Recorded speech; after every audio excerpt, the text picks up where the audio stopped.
اعصابی عضلاتی مزاج میں کیونکہ دماغ میں خون کی ترسیل زیادہ ہوتی ہے، اس کی وجہ سے دماغ میں رطوبات زیادہ بن رہی ہوتی ہیں اور ان کا اخراج بھی زیادہ ہونا شروع ہو جاتا ہے، جس کی وجہ سے بلغمی کھانسی کی علامت پیدا ہو جاتی ہے، جو زیادہ شدت اختیار کر کے نمونیا کا باعث بنتی ہے۔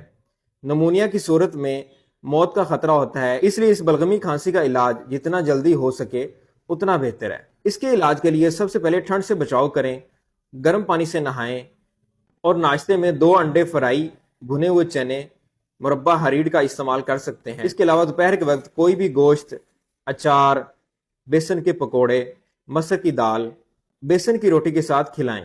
شام کو یہی دوپہر والی غذا استعمال کروا سکتے ہیں۔